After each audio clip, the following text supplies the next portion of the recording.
It's the work of the players. The players have been superb all season, not just in January.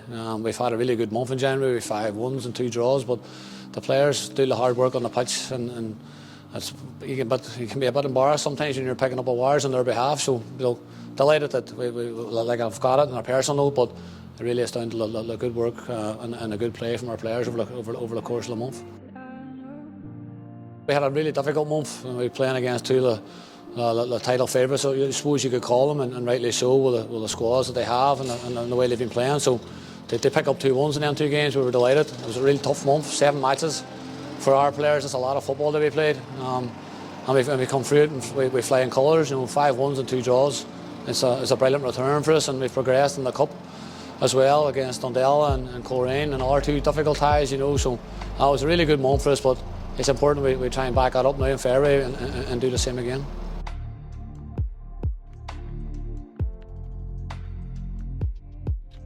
They've been a huge part in how well we've done over the last couple of seasons. They've been brilliant. They come out and bag us in their numbers.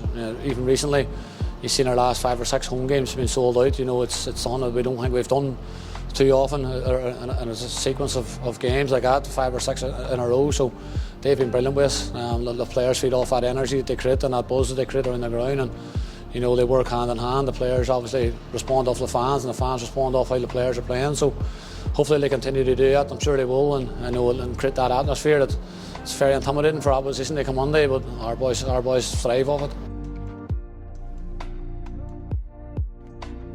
One of the brightest prospects I've seen in the game in a long time. He's only just turned 17, and people expect all this magic to happen, so they tend to forget that he's only a young boy and in his first season in senior football. He's been on around the first team now for probably 2 years, and this year was the year that we've taken the shackles off him and let him go and play, and he's backed that up with so many brilliant performances. And we're delighted to have him. We're delighted to have him still at the club there. There's a lot of interest in him in January.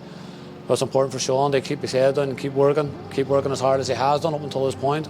Keep performing like he has, because he's got a long way to go in the game. He's got a lot to learn. But the praise and the hurrah that's about him at the minute, he's earned that because he has been brilliant. He has been brilliant for us this season.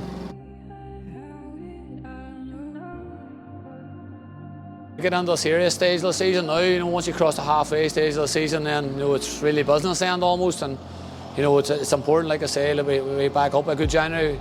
We have a good February. We've got a lot of tough games coming up over the next 5 or 6 weeks. I think we play the top 5 or the top 6, so it's going to be really difficult. Some massive ties coming up and some big points to be won. But that's all we can do. We just take them one at a time and concentrate on each game as it comes, and that's what we do. Toughest game you can imagine at the minute is away to Linfield, and that's where we are on Saturday. So a big tie for us, big atmosphere, and that's what we thrive on. The players love that kind of situation to be in, and they thrive off that big game mentality that they have. So we're looking forward to it. We're going into it in good form, and we're going into it in the back of a good month. So it's important that we keep doing what we're doing and see where it takes us. I think over the last 2 or 3 years, it's really gone through the roof. The quality of the play, the sides are getting stronger and stronger. Even in the bottom 6, when you go there, that you have to be on top of your game to get a result, and because they're all quality sides, they're all really strong. Obviously, there is people saying about the full time breaking away, but I don't think that's the case at all. I think we're all holding our own, especially in around the top 6. Coleraine have been excellent as much as we have. And it's getting better and better year on year. You see the attendance has been up, facilities are improving, and it's important we keep developing the league. I think Jared and everyone at Nuffield deserves a lot of credit for what they've done over the last couple of years. As a product, I think it's getting better and better, and it's growing at a high rate. So hopefully that continues, and it's good for us all if we keep improving our league and keep improving our clubs.